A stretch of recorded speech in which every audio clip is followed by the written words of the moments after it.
Assalamualaikum warahmatullahi wabarakatuh. Halo semuanya teman-teman, selamat malam, selamat datang kembali di channel kesayangan kita, channel Ilo Ekstrim. Dan dimanapun teman-teman berada, semoga teman-teman selalu dalam keadaan sehat walafiat, tanpa kekurangan satu apapun. Amin amin ya rabbal alamin. Pada kesempatan kali ini kita akan membawakan satu kisah yang sudah ditunggu-tunggu oleh banyak teman-teman semua nih. Kisah Ngalengkas. Wow, kisah dari Sinta Diary, udah ditunggu-tunggu banget ya. Tapi sebelum kita masuk ke dalam kisahnya, buat teman-teman yang mungkin suka membaca bisa mengunjungi karya karsa dari Sinta Diary. Kisahnya keren buat teman-teman ya. Dan buat teman-teman mungkin yang belum subscribe ya, bisa diklik dulu dong tombol subscribe-nya, jangan lupa lonceng notifikasinya dinyalakan agar teman-teman selalu mendapatkan notifikasi dari konten-konten yang akan kami upload di setiap harinya. Dan kami juga ingin mengucapkan terima kasih ya kepada seluruh teman-teman yang sudah selalu setia hadir, yang sudah selalu mendukung kami, karena teman-temanlah kami selalu bersemangat berkarya di setiap harinya. Gak pakai berlama-lama lagi, pasti teman-teman udah gak sabaran nih untuk masuk ke dalam kisahnya. Kita langsung saja masuk ke dalam kisahnya. Mode horor. Perubahan wayan.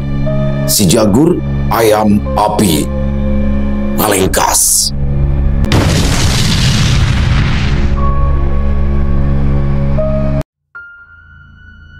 Bidu tidak bisa menutupi keterkejutannya saat Putu melakukan perubahan. Wira, Nanja, dan Bala juga menjadi ragu-ragu untuk bertindak. Bidu, kau tidak pernah mengatakan bahwa Oman masih memiliki pemain jawara lain. Jika hanya satu, mungkin aku tidak begitu keberatan. Tapi kali ini kasusnya sudah berbeda. Aku mundur, sekalipun kami bertiga mungkin bisa mengalahkan mereka berdua. Sepertinya akan membutuhkan waktu. Lalu, jika Oman tiba-tiba kembali, situasinya akan sangat merepotkan, ucap Nanja. Ya, aku setuju dengan Nanja. Bagaimana jika kita mundur? Ya, setidaknya mereka juga tidak akan mencegah kita, balas Bala.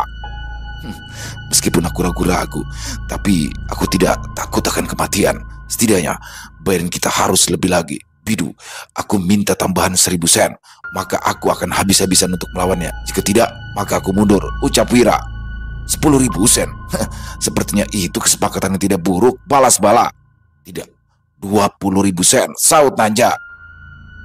Kau pikir Bidu akan berikan sebanyak itu? 100.000 sen, ucap Bidu. Apa yang kau katakan, Bidu? Tanya Nanja. Ya, 100.000 sen untuk kalian bunuh mereka, balas Bidu. Ya, jangan bercanda kau, Bidu, ucap Wira. Kalian tahu harus mencari aku kemana.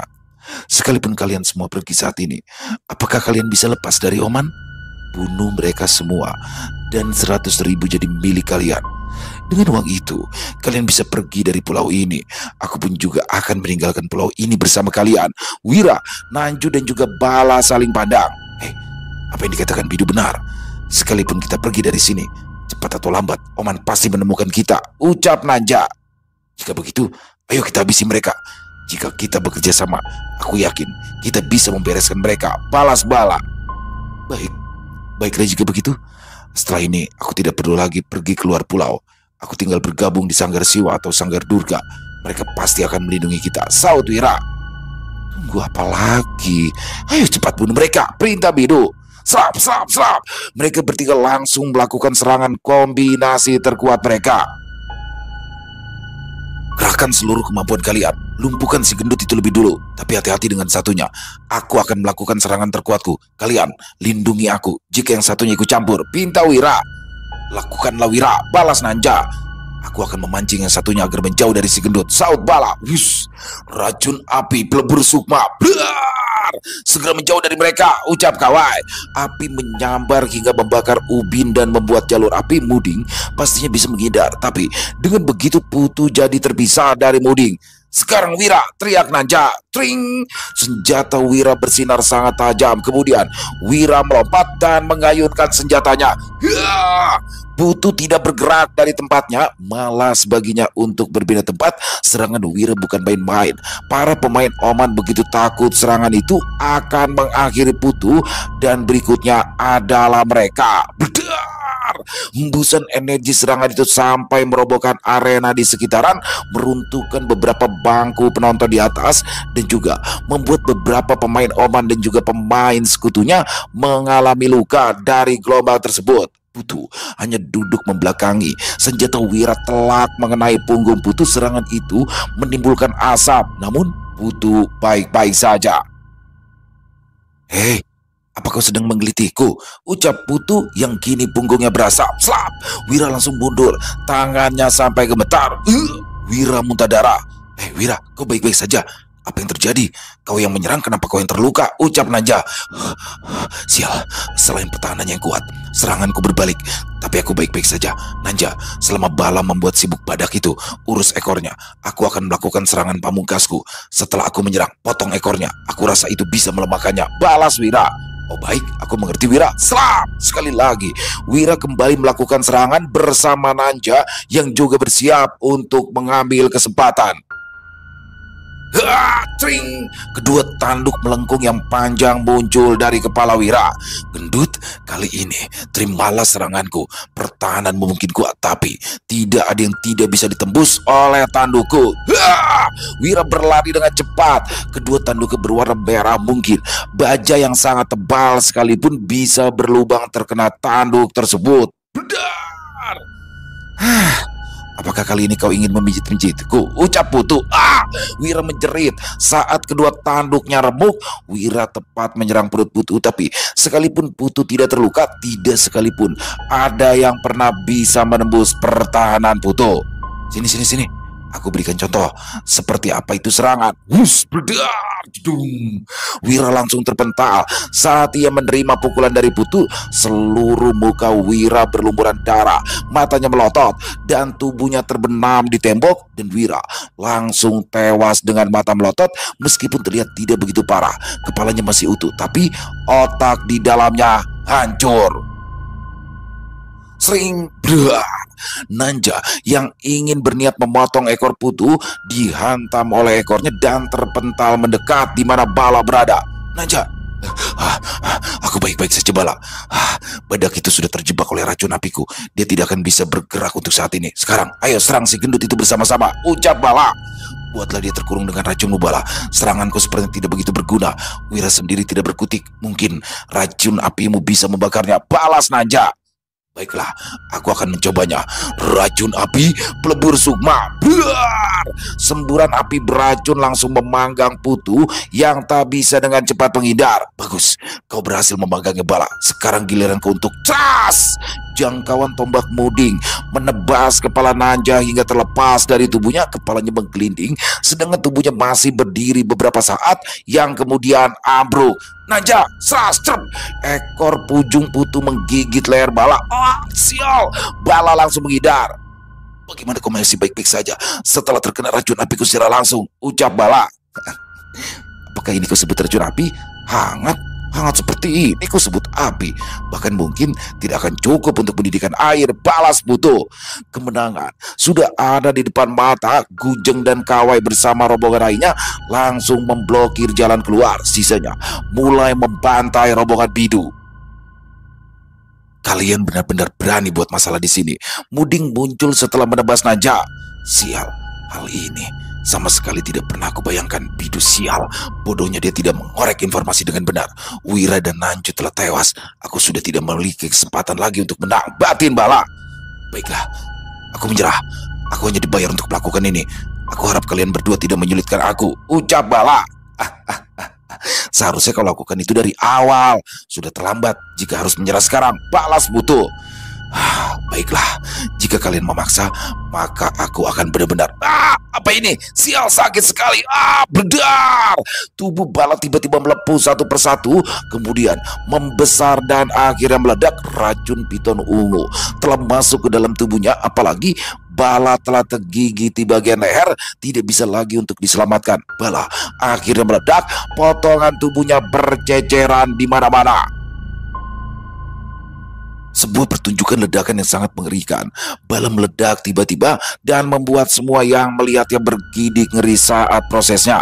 Beberapa orang muntah dan mual. Dan sementara itu, kelompok ikat kepala kuning berhasil diredakan. Sebagian terbunuh dan sebagian lainnya menyerah untuk Bidu sendiri. Dia hanyalah orang biasa yang memiliki uang. Tidak seperti bos Oman, Bidu diamankan oleh Kawai dan Gujang untuk menghindari amukan pemain Oman. Muding, Balasoka, Rinos, dan Putu Gede Jegal menjadi inti penting dari kemenangan ini. Seluruh pemain dan juga penonton yang masih ada di sana menyorakan nama mereka. Tak henti-hentinya nama mereka disebut. Tepuk tangan yang sangat meriah menggema di gedung Oman, seolah mereka melupakan kejadian mengerikan yang baru mereka lihat. Seseorang kemudian naik ke atas arena tempat biasanya wasit berada. Dengarkan semuanya, aku Gujeng. Kita telah melewati musibah yang besar. Untuk para penonton sekalian, untuk saat ini aku mohon kalian jangan keluar dulu dari klub Oman. Ini untuk keselamatan kalian juga. Kita tidak tahu apakah masih ada komplotan bidu lain yang menunggu di sana. Jadi aku harap semua tetap di sini hingga bos Oman tiba. Keselamatan kalian adalah tanggung jawab kami, ucapnya dengan lantang. Ya, aku tidak keberatan, aku juga. Eksekusi saja mereka. Tenang, tenang semuanya. Kami tidak akan melakukan apa-apa kepada mereka yang sudah menyerah. Dan untuk bidu sudah pasti akan mendapatkan hukuman yang berat. Tapi keputusannya adalah menunggu bos Oman kembali. Aku secara pribadi sangat berterima kasih kepada Muding dan Putu. Merekalah jawara yang sebenarnya. Wow, teriakan kembali pecah sekali lagi. Nama mereka disebut-sebut. Kau hebat Muding, Putu. Hei, kalian idolaku setelah Bade. Tidak, aku lebih suka Putu dan Muding. Kalau aku si Rinos, aku Jegal. Muding dan Putu bingung sendiri. Mereka tidak mau dikenal, tapi tindakan mereka sudah pasti akan membuat mereka terkenal. Mereka berdua mendongak ke atas ke tempat wasit. Gujeng dan Kawai tersenyum, lalu menundukkan kepalanya, menunjukkan rasa terima kasih mereka. Sambil menunggu bos Oman tiba, sebagian pemain membantu membereskan kekacauan itu. Tak sedikit juga pemain Oman yang tewas dan terluka. Pemilik warung makan pun juga terluka. Beruntung, koki tua itu masih bisa selamat karena bersembunyi di kolong tempat tidur, tapi kedua pengawalnya harus tewas. Patua koki mulai mengumpulkan para pemain yang mati. Ya, sudah pasti apa yang akan dilakukannya dengan mayat-mayat itu. Tidak ada yang protes karena hal itu sudah biasa. Lagi pula para pemain yang biasa-biasa saja juga makan masih ditemukan orang tua itu. Setelah beberapa waktu berlalu, akhirnya bos Oman tiba. Bade, Amon, ayo segera pergi. Siap bos Oman. Mereka berdua langsung lari menuju klub. Ketu menyaksikan itu dan dia mulai was-was karena bidu tak kunjung muncul. Oman dan rombongannya sudah tiba. Apa yang dilakukan bidu dan yang lainnya? Wah, ini pasti akan menjadi pertarungan yang gila. Untuk jaga-jaga, aku akan pergi dulu sementara waktu. Aku harus bersiap-siap, batin Ketu yang langsung buru-buru membereskan semuanya. Bos, sepertinya kita memang diserang. Ini terlalu hening, ucap Amon. Sial, jika sampai klub benar-benar hancur, maka Oman berhenti berbicara setelah melihat di pusat ruangan klub. Bos Oman, Bos Oman. Terima Gujeng dan Kawai. Oman melihat bidu sedang digantung di atas arena pertama bersama dengan dua pemain sewaannya, Wira dan Aja. Karena bala telah hancur lebur, jadi tidak ikut dipampang di atas arena. Ini apa yang sebenarnya terjadi, Kawai, Gujeng? Mereka berdua tersenyum, kemudian menjelaskan tentang apa yang sebenarnya terjadi. Senyuman mengembang di bibir Oman. Dia langsung berlari mendekati Muding dan Putu. Aku berhutang budi dengan kalian. Kalian berdua sangat bisa diandalkan. Ucap Oman sambil memeluk mereka berdua. Itu sudah menjadi tugas kami, bos. Kami hanya bertahan saja, balas Muding. Ya, itu benar, bos, saut Putu. Kalian sungguh luar biasa. Oman tertawa lepas menutupi fakta bahwa ia sebenarnya sangat sedih. Semakin Oman tertawa dengan keras, semakin dia menyimpan begitu banyak kesedihan. Begitulah seorang lelaki, semakin dia tertawa paling keras, dialah yang paling berat ujiannya. Gujeng kemudian membisikkan sesuatu kepada Oman yang sebelumnya Gujeng sudah menginterogasi bidu terkait siapa saja yang terlibat. Tatapan Oman langsung serius. Tanpa ada istirahat, dia langsung membuat pengumuman. Semuanya dengarkan aku. Atas kejadian ini, kalian semuanya akan mendapatkan hadiah dariku. Mereka yang telah tewas, maka keluarganya akan mendapatkannya juga. Tapi untuk sekarang, aku akan membuat perhitungan dengan Ketu. Bade, Amon, ikut aku. Muding dan Putu tetap di sini, dan sebagian orang ikut aku, dan sebagian lainnya tetap di sini. Dan untuk para penonton sekalian, kalian semua boleh bubar. Aku jamin Di luar sudah aman. Wow, terima kasih Bos Oman. Terima kasih. Kami pasti datang lagi. Ya, itu benar. Baiklah, ayo kita berangkat dan buat perhitungan dengan klub Ketu. Sekitar 50-an orang menyertai Oman menggeruduk klub Ketu. Nampak sepi di pintu masuk klub Ketu. 10 orang berjaga di luar bersama Bade. Yang lainnya masuk bersama Oman, termasuk Amon, Gujeng, dan Kawai. Tidak perlu waktu lama untuk menghancurkan klub Ketu yang rata-rata hanya memiliki pemain biasa-biasa saja. Mereka yang melawan dibantai, sebagian menyerah dan bersedia bergabung dengan klub Oman. Setidaknya lebih dari 5 orang menyerah. Mereka memiliki kemampuan lumayan yang mana mampu menggunakan aura seperti halnya Gujeng dan Kawai. Sedangkan Ketu sendiri tidak diketahui keberadaannya. Dia sudah kabur entah kemana. Tapi dengan begitu klub Ketu sudah tidak ada lagi. Hal yang sama juga terjadi dengan klub Bidu. Semuanya dihancurkan dan tak seorang pun dibiarkan hidup. Semuanya dibantai dan klub Bidu hancur. Sama seperti yang terjadi dengan klub Onim. Namun sayangnya Oman sama sekali tidak menemukan keberadaan Onim. Besar kemungkinan Onim telah mati. Oman telah mendapatkan sebagian besar harta Ketu dan Bidu. Kemudian rombongan Oman kembali dan saatnya untuk memberikan hukuman kepada Bidu dan juga memberikan hadiah kepada seluruh anggotanya. Bidu, aku tidak tahu kau begitu dendamnya padaku. Aku pikir kau adalah kawan yang baik. Karena ulahmu, anakku tewas dan juga menantu serta cucuku. Hal yang sama telah kau dapatkan, Bidu. Kini kau akan tetap hidup di ruang bawah tanah bersama sisa rombonganmu. Kematian adalah hal yang baik. Aku pastikan kau akan menderita lebih lama. Oman, jangan lakukan ini pada aku. Aku hanya dipaksa oleh Sanggar Siwa. Aku tidak memiliki niat untuk itu. Aku hanya... Tutup mulutmu, Bidu. Tidak perlu beralasan. Aku sudah tahu semuanya. Kau tidak pantas untuk memohon. Bawa mereka ke ruang bawah tanah. Oman, kau tidak bisa melakukan hal ini. Oman, kau tidak bisa, Oman. Kekacauan akhirnya bereda, meskipun masih ada satu lagi yang harus Oman bereskan terkait kematian anaknya.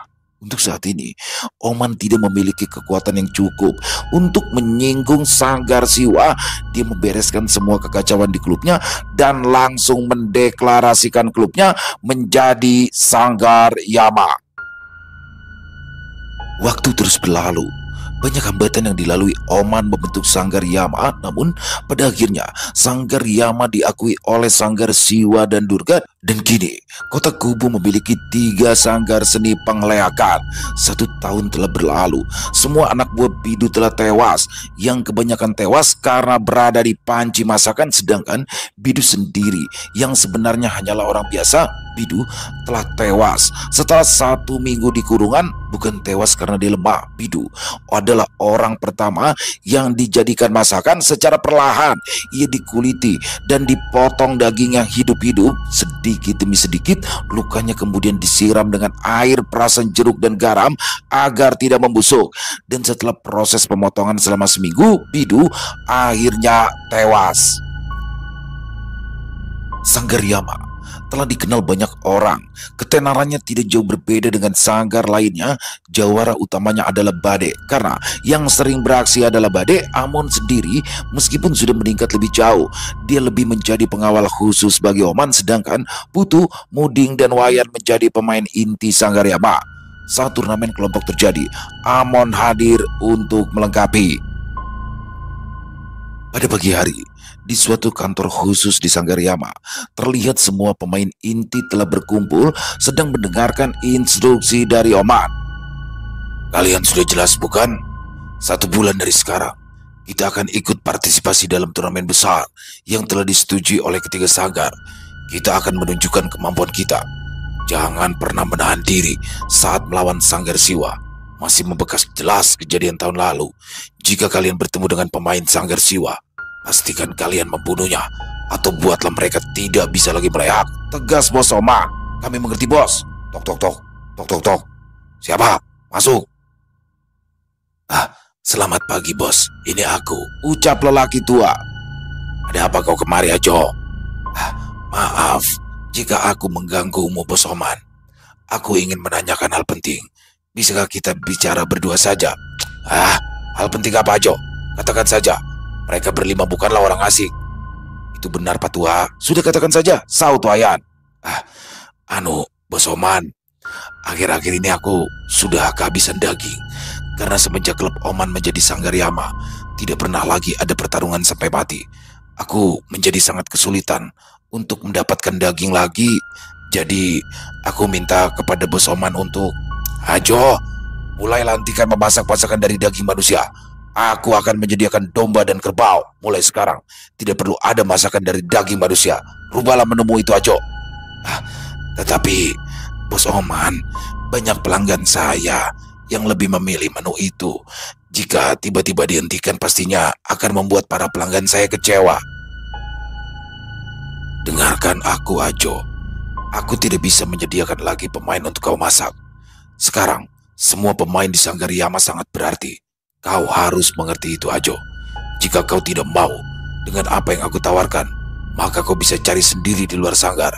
Jangan sekali-kali kau memasak para pemainku. Apa kau mengerti? Tegas Oman yang membuat Bade dan Amon tersenyum, namun tidak dengan Wayan. Ya, setahun yang lalu, sebelum kejadian penyerangan, Amon sudah pernah memperingatkan Wayan untuk berhenti memakan daging manusia. Namun, Wayan tidak bisa melakukan itu. Wayan memang berniat untuk berhenti. Dia memang sudah mulai menguranginya. Namun, pada akhirnya, Wayan tidak bisa lagi berhenti. Meskipun sifat Wayan tidak berubah, tapi perubahan fisik Wayan menjadi lebih seram. Wayan yang pada awalnya pendek, dia bisa tumbuh tinggi, bahkan lebih tinggi daripada Bade dan lainnya. Gigi taring Wayan juga cukup panjang seperti Dracula. Tidak ada yang berani mencegah Wayan. Bahkan Bade sekalipun, beruntungnya sikap Wayan masih sama. Sedangkan Ogik sendiri telah tewas karena sakit yang tidak diketahui. Sakitnya juga terbilang cukup aneh. Wujudnya menjadi sangat mengerikan. Banyak yang menduga kematian Ogik karena ia yang terlalu sering mengkonsumsi daging manusia. Di suatu tempat di rumah makan, pemiliknya adalah lelaki tua yang bernama Ajo bersama dengan istrinya. Kini tempat tersebut tidak lagi terlihat suram. Tidak ada lagi para pemain yang sedang beristirahat karena terluka. Sanggar Yama milik Oman kini sudah mulai dikenal. Tidak ada lagi pertarungan berdarah karena Sanggar Yama sudah resmi seperti Sanggar Siwa dan Sanggar Durga. Hei Batua, kenapa sekarang lauknya cuma sayur dan tempe? Tanya salah satu pemain. Hei, apa kau berharap dengan 5 sen kau mendapatkan daging? Berikan 10 sen, aku akan memberikan ayam. Balas Ajo. Jangan begitulah Pak Tua. Aku kan sudah berlangganan lama. Kenapa tidak pakai daging yang sebelumnya saja? Bisik orang tersebut. Kau buta atau bagaimana? Sekarang tidak ada lagi pemain yang mati. Bos Oman juga sudah memerintahkan untuk menggantikan kambing ataupun lembu. Tapi uang dari mana aku mendapatkannya? Ada daging ayam itu sudah lebih baik. Hei, makan saja makananmu itu. Tidak perlu banyak protes. Saut Wayan. Baik, maafkan aku. Terima kasih telah membela aku, Wayan. Wayan kemudian berdiri dari duduknya dan masuk ke dapur rumah makan. Hei Pak Tua, seandainya aku mencarikan daging manusia untukmu, apakah kau masih mau mengolahnya? Tanya Wayan. Apa maksudmu, Wayan? Apakah kau ingin mencarikannya untukku? Jika ada, tentu saja aku dengan senang hati akan mengolahnya. Tapi kau akan mencarinya di mana? Bisik Ajo. Sudah, kau tidak perlu tahu aku mencarinya di mana, Pak Tua. Aku mencarinya di luar. Masih banyak klub ilegal di luaran sana. Mungkin aku bisa mendapatkan beberapa untukmu. Jelas, Wayan. Wah, itu berita bagus. Baiklah, aku setuju, Wayan. Balas Ajo. Tapi kau harus diam. Jangan sampai orang lain tahu tentang hal ini, terutama rekan-rekanku, Bade, dan lainnya. Aku mengerti. Aku jamin tidak akan ada yang tahu tentang ini. Percayalah padaku, Wayan. Bagus, akan aku kabari nanti, Pak Tua. Wayan kemudian meninggalkan tempat tersebut dan melewati arena sanggar. Wayan, kau dari mana? Tanya Bade. Baru makan, balas Wayan. Wayan, aku ingin pulang hari ini. Kau mau ikut atau tidak? Putu Muding dan Amon tidak pergi. Jadi kita bisa pulang bersama-sama, Wayan. Kau pulanglah sendiri, Bade. Ada yang ingin aku kerjakan. Hei Wayan, setahun ini kau belum pulang. Apakah kau tidak rindu dengan anak dan istrimu? Tenang saja, nanti aku akan menyusulmu, Bade. Masih ada yang harus aku kerjakan. Baiklah jika begitu, Wayan. Lalu, kau mau kemana sekarang, Wayan? Aku ingin keluar dulu, Bade. Sampaikan salam pada istriku. Aku nanti akan pulang. Wayan pergi bersama beberapa orang pemain lain. Semakin hari, Wayan semakin berubah. Tidak hanya semakin kuat, tapi dia juga mulai agak lain. Ucap Amon menghampiri. Aku senang. Kini dia bisa memberikan kebutuhan yang lebih untuk keluarganya. Tapi dia sudah jarang ada waktu untuk keluarganya. Aku juga pernah merasakan ada di posisinya Amon.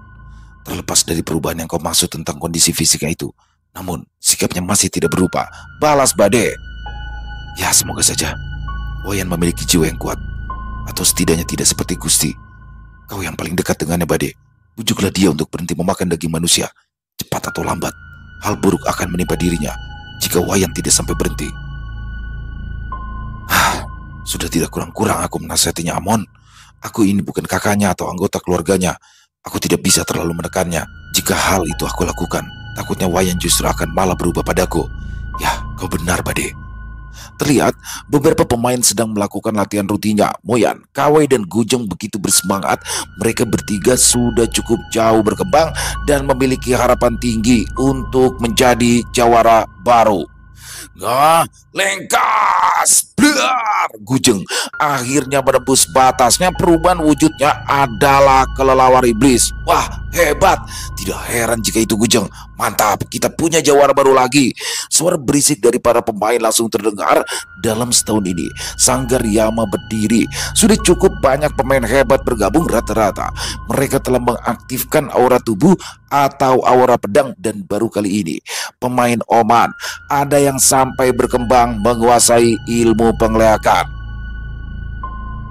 Sudah pasti, perubahan Gujeng juga disadari oleh beberapa orang yang tengah berdiskusi di ruangan kantor Oman. Good. Sanggarmu memiliki pemain yang berpotensi, Oman, ucap Simon, pemilik Sanggar Ruga. Perkembangan Sanggar Yama cukup besar. Aku secara pribadi memberikan selamat, kata Gale. Terima kasih. Gujeng itu adalah pemain lamaku. Dia awalnya adalah salah satu keamananku, tapi perkembangannya memang cukup bagus, balas Oman. Tapi perlu diingat, Oman, sebagai pemilik sanggar, kaya saja tidak cukup. Kau akan ditindas jika tidak memiliki kekuatan. Bus! Gale tiba-tiba saja mengeluarkan energi kemerahan. Energi tersebut kemudian berbentuk samar, sosok hewan spiritual di belakang punggungnya. Suasana menekan terasa di ruangan kantor Oman, begitu mencekik dan berat. Bus!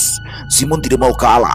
Dia juga mengeluarkan energi kuning dan membentuk sosok hewan spiritual yang samar dan sama-sama menekan. Kau tidak sopan, Gale. Jangan membuli Oman. Dia ini baru saja merintis Sanggarja, ucap Simon. Apa-apaan Simon ini? Apa dia juga berniat ingin merebut dukungan Oman dariku? Jangan harap, batin Gale. Siapa yang ingin membuli Simon? Kau pikir aku siapa? Bes! Gale kemudian berdiri. Energi Gale semakin kuat, aura merahnya semakin jelas terbentuk, dan ruangan sekitar semakin menekan. Kau memang suka pamer, Gale. Aku tahu maksudmu. Jangan lakukan itu. Aku tidak akan tinggal diam. Bes! Simon juga berdiri dan membalasnya.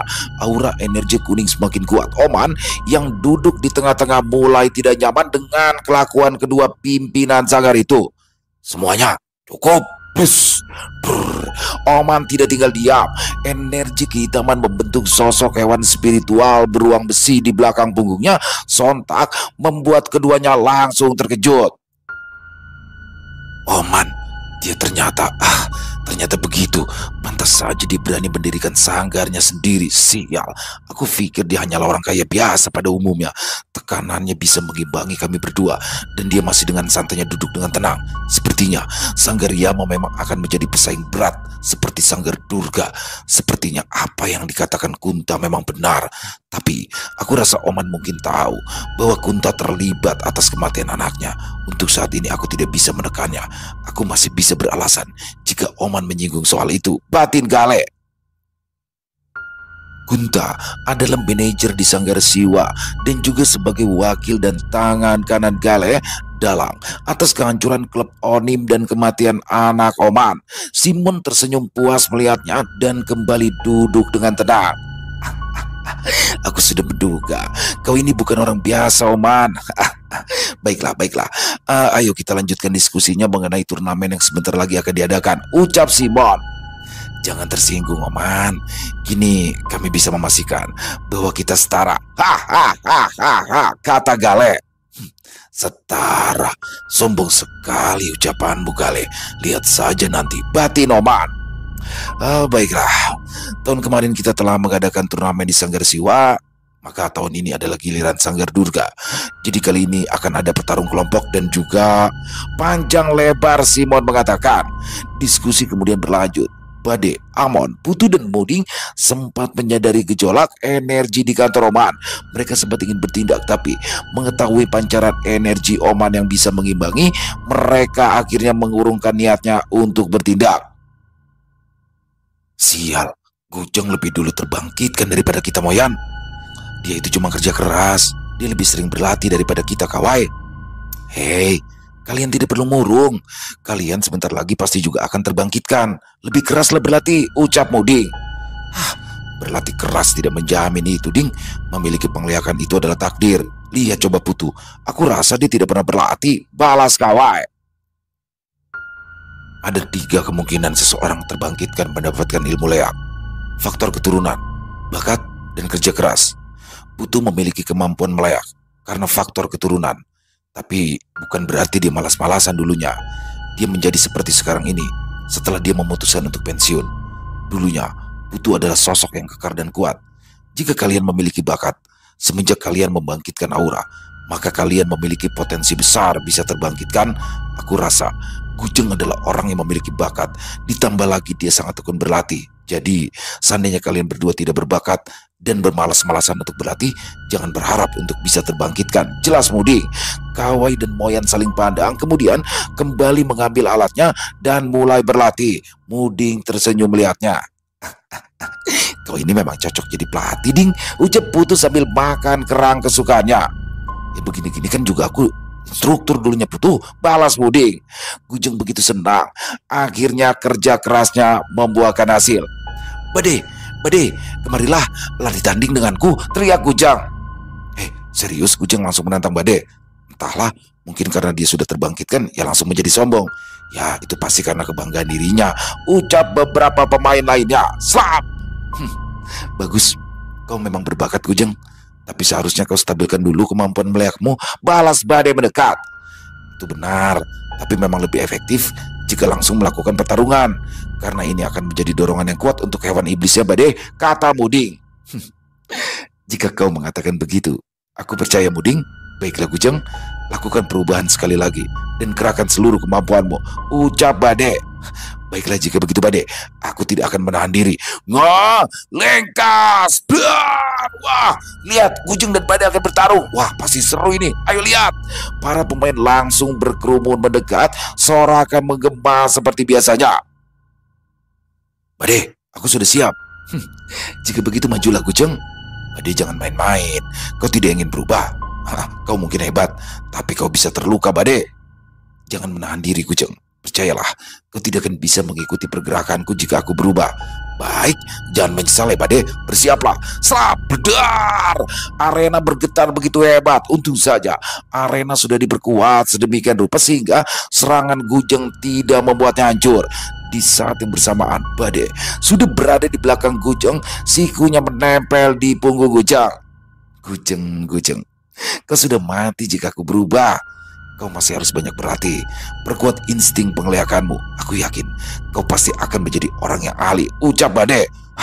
Aku bahkan tidak melihat kau bergerak. Kau memang benar. Aku harus memang banyak berlatih lagi. Terima kasih, Bade, balas Gujang. Wow, apa-apaan itu? Apa kalian ada yang melihat? Sangat cepat. Aku tidak melihat apapun. Iya, Bade tiba-tiba saja ada di belakang Gujang. Pantas sebagai penyerang nomor 1 di sanggar kita. Ya, aku setuju.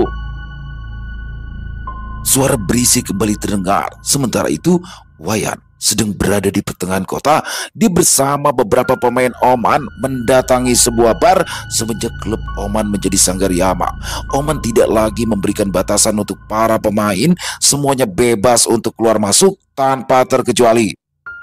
"Permisi tuan, ingin pesan apa?" tanya si pelayan wanita. "Katakan kepada bosmu, aku Wayan, akan mengambil misi." "Baik tuan, tunggu sebentar." Sesaat kemudian, seseorang datang dan langsung duduk di sebelah Wayan. "Aku senang ada yang mengambil misi. Ditambah lagi itu adalah kawayan. Kini ada sekelompok bandit yang meresahkan di jalur tebing, tepatnya di Jalan Kubang.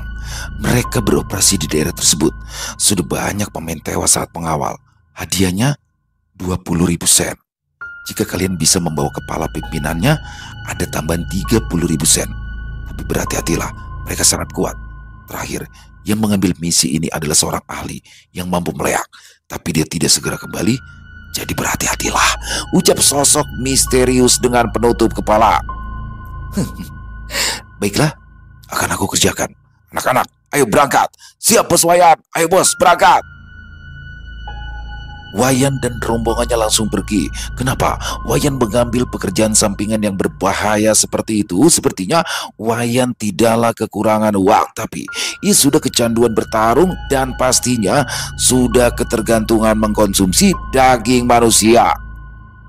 Di suatu tempat di tengah kota Kubu, rombongan Wayan mempersiapkan segala untuk perjalanan menuju ke Jalan Kubang. Sekitar 7 orang termasuk Wayan, mereka menyamar menjadi seorang pedagang keliling.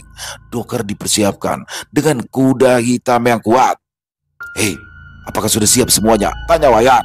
"Sudah beres bos Wayan." "Oke, ayo berangkat. Ingat, jangan pernah menahan diri. Jika tidak ingin kalian terbunuh, maka bunuhlah musuhmu." "Siap bos Wayan." Rombongan Wayan akhirnya bergerak. Tentunya mereka sudah melakukan persiapan yang matang. 6 orang pengikutnya adalah ahli yang sudah membangkitkan aura pedang dan tubuh. Mereka setidaknya bisa membunuh 10 orang dewasa sendirian. "Bos Wayan, tikungan jurang itu sudah memasuki Jalan Kubang." Pelan-pelan saja dan berusaha untuk bersikap santai seperti halnya seorang pedagang." "Baik bos." Meskipun mereka berpura-pura menjadi seorang pedagang, mereka sebenarnya adalah petarung. Sikap waspada mereka tidak bisa hilang. Tatapan mereka begitu tajam. Para bandit ini bukan sembarangan penjahat. Mereka dipimpin oleh 4 pendekar leak yang terkenal kejam dan memiliki kemampuan perubahan. Wayan tahu ini bukan misi biasa. Mereka harus menggunakan strategi cerdik. Dengan rencana matang, Wayan dan anak buahnya menyamar menjadi pedagang, menaiki dokar yang sederhana, berharap tidak menarik perhatian para bandit. Saat rombongan mendekati tikungan jurang yang sunyi, suasana menjadi mencekam, udara terasa berat, dan para anak buah Wayan bersiap dalam hati. Disinilah para bandit biasanya menyerang. Tepat seperti dugaan mereka, dari balik pepohonan lebat, puluhan bandit bermunculan dengan senjata di tangan. Di antara mereka, 4 ahli leak yang terkenal itu berdiri dengan tegap menatap tajam ke arah rombongan Wayan. "Slap, slap, slap!" "Siapa kalian?" tanya salah satu rombongan Wayan. Wah, 6 pengawal. Jika satu pengawal disewa dengan 50 sen, maka setidaknya pedagang itu memiliki lebih dari 2.000 sen. Lumayan. Kali ini kita dapat lumayan, ucap salah satu pimpinan bandit yang bernama Modo. Semoga saja tidak perlu berbasa-basi. Lakukan seperti biasa, sahut pimpinan bandit lainnya yang bernama Meng. "Hei, kau pergilah. Lakukan seperti biasanya. Bunuh mereka jika tidak mau diajak kerjasama," perintah Idang, salah satu pimpinan bandit. "Baik bos." Puluhan bandit itu mulai mendekat. 6 orang anak buah Wayan langsung bersiap sedia. "Hei kalian, tidak perlu melawan. Bergabunglah bersama kami. Kalian akan selamat, hidup kalian juga akan makmur." Makmur dari mana dengan menjadi seorang bandit? Orang-orang miskin seperti kalian ini yang kerjanya hanya merugikan orang lain tidak lebih rendah daripada kotoran, balas salah satu dari rombongan Wayan. "Kurang ajar, kami berikan madu, kalian justru meminta racun. Bunuh mereka!" Ya, rombongan bandit itu langsung menyerang secara serentak tanpa membuang waktu. Anak buah Wayan langsung bertindak. Pertarungan sengit pun dimulai. Tring, tring. Pedang aura bilik anak buah Wayan bersinar dengan santainya. Mereka menunggu musuh untuk datang. Cerang, cerat, cerang, jelep, bar.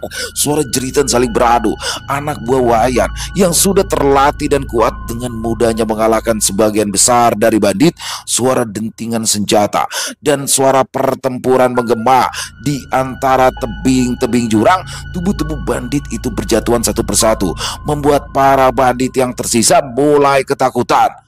Oh, mereka berenam ternyata adalah seorang pemain. Para anak buah kita bukan tandingannya, ucap Pepeng, salah satu pimpinan bandit. Biarkan mereka berusaha, Peng. Lagi pula kita juga kelebihan anggota. Mereka yang tidak berguna, biarkan saja mati, balas Modo. Mereka memang tidak berguna, tapi kita masih membutuhkan mereka, Dung. Ayo ikut aku, ucap Meng. Meng benar, bodoh. Kalian tetaplah di sini.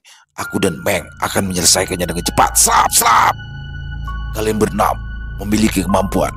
Ayo bergabunglah bersama kami, atau kalian mati, ucap Idang. Oh, aku tahu.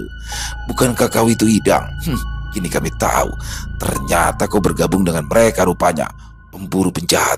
Sekarang sudah menjadi penjahat kau rupanya, ucap salah satu rombongan Wayan. Mereka batu, Dung. Kita tidak perlu ada peringatan lagi. Ngah, lengkas, bedar. Sayang sekali kalian malah memilih untuk mati rupanya.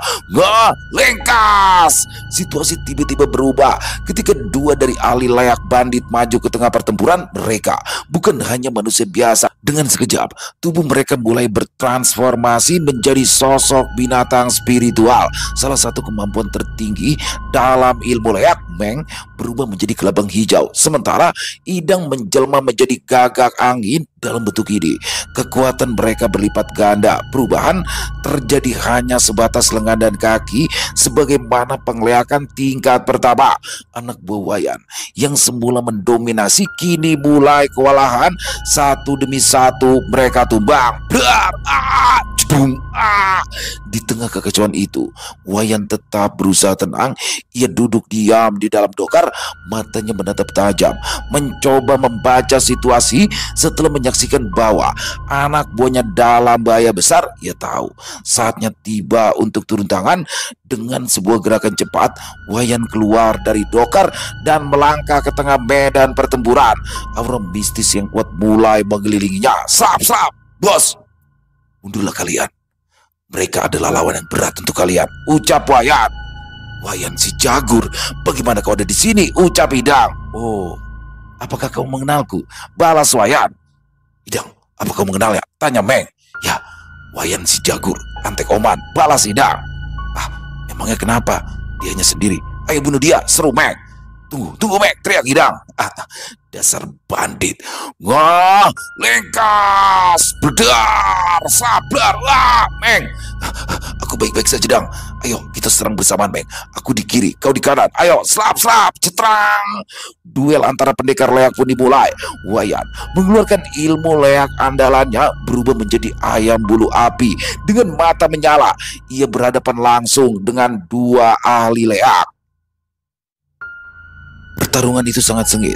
Meskipun kedua lawannya sangat kuat, kemampuan Wayan jauh melampaui mereka. Serangan demi serangan dilancarkan, namun kedua bandit tidak mampu menyaingi kecepatan dan kekuatan Wayan. Dalam beberapa gerakan, kedua ahli leak bandit itu tumbang kembali ke wujud manusia mereka yang tak berdaya. Cring, tras.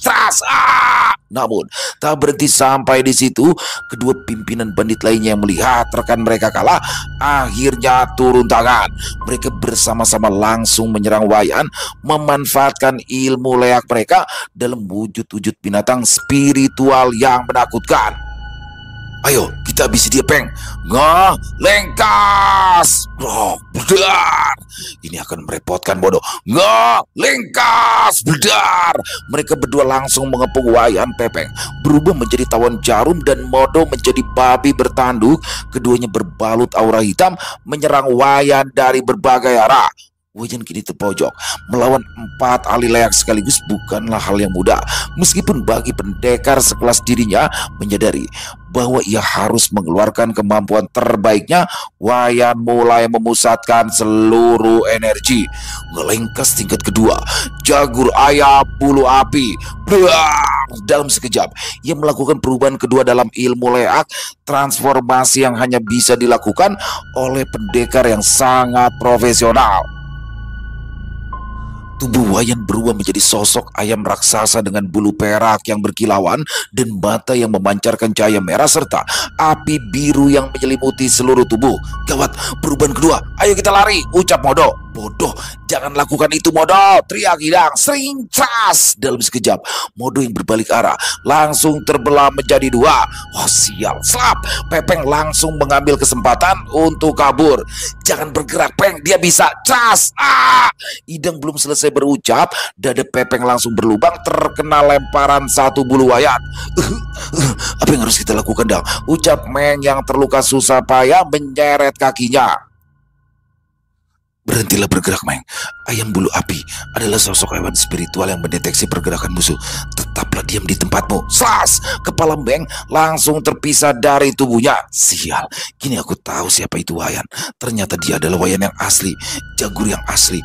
Wayan, si jagur jawara di desa Bangli. Bagaimana ini? Bagaimana ini mungkin?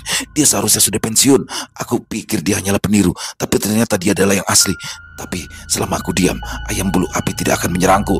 Batin Idang ketakutan hingga berkeringat dan gemetaran. Apa kau pikir jika kau diam saja aku tidak bisa melihatmu? Entahlah tahu dari mana kau bisa mengetahui jika ayam bulu api hanya merespon pergerakan. Tapi aku bukan dikendalikan hewan spiritualku. Aku masih sadar dan aku punya mata. Grup. Trat! Wayan mencengkram leher Idang dengan kedua jari kakinya seketika. Lehernya patah hingga tulang lehernya keluar. Darah segar terciprat. Lumayan cukup untuk pemanasan. Hei, apakah kalian masih bisa berdiri? Ucap Wayan. Siap Bos Wayan. Kumpulkan semua mayat. Wah, sayang sekali ada beberapa yang terjatuh ke jurang.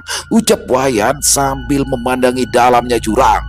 Setelah beberapa saat kemudian, semuanya telah beres dan mereka langsung kembali ke kota kubu.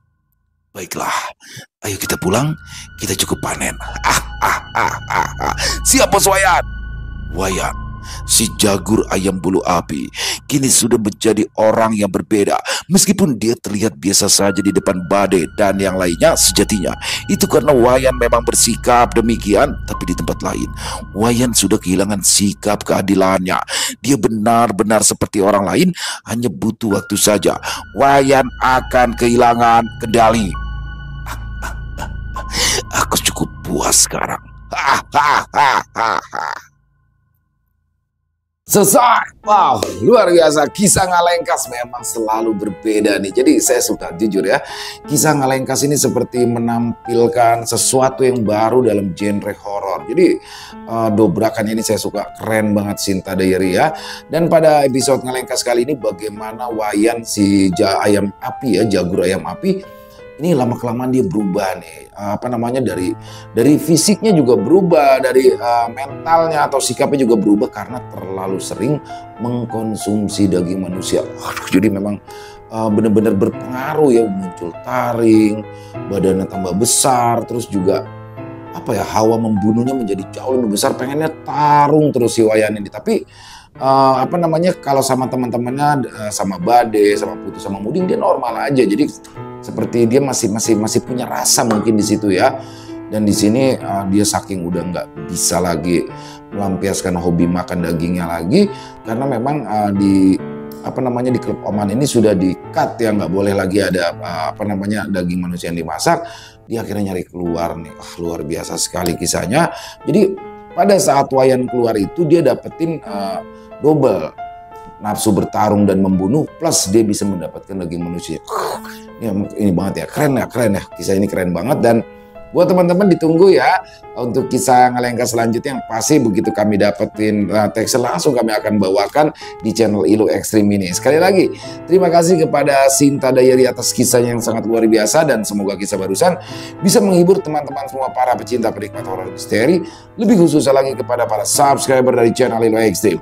Buat teman-teman mungkin yang punya pendapat lain, yang punya komentar lain tentang kisah barusan bisa menuliskan di dalam kolom komentar ataupun hanya sekedar saling menyapa, silakan, insya Allah kami akan menjawab satu persatu. Buat teman-teman yang suka dengan videonya bisa diklik tombol like atau jempol, boleh juga dong di share link videonya ini ke teman-teman yang lain agar juga ikut merasa terhibur. Buat teman-teman yang baru bergabung atau yang sudah lama bergabung tapi lupa ternyata belum subscribe, ayo dong bisa diklik dulu tombol subscribe, jangan lupa lonceng notifikasinya dinyalakan agar teman-teman selalu mendapatkan notifikasi dari konten-konten yang akan kami upload di setiap harinya. Dan untuk channel Ilo Extreme ini kami upload setiap hari teman-teman, setiap malam jam 7 malam waktu Indonesia bagian Barat. Oh iya, buat teman-teman mungkin yang punya kisah horor misteri ya, yang diangkat dari kisah nyata, yang berdasarkan pengalaman pribadi, apabila mungkin berkenan dibawakan di channel kami, silakan bisa mengirimkannya ke nomor telepon kami yang ada di bawah sini. Dan bebas ya, dalam bentuk tulisan boleh, dalam bentuk rekaman suara boleh, senyamannya teman-teman aja pokoknya. Buat teman-teman yang sudah mengirimkan kisah kami ucapkan terima kasih. Dan di akhir kata saya Ilo mengucapkan permohonan maaf apabila mungkin dalam pembawaan kisahnya barusan ada kata-kata saya yang salah ataupun ada kata-kata saya mungkin yang kurang berkenan. Saya mohon dibukakan pintu maaf yang seluas-luasnya. Sampai berjumpa lagi di konten-konten kami selanjutnya yang pasti tidak kalah ngerinya, yang pasti tidak kalah seramnya, masih bersama saya Ilo di channel Ilo Extreme. Salam sehat, sukses selalu untuk kita semua. Wassalamualaikum warahmatullahi wabarakatuh.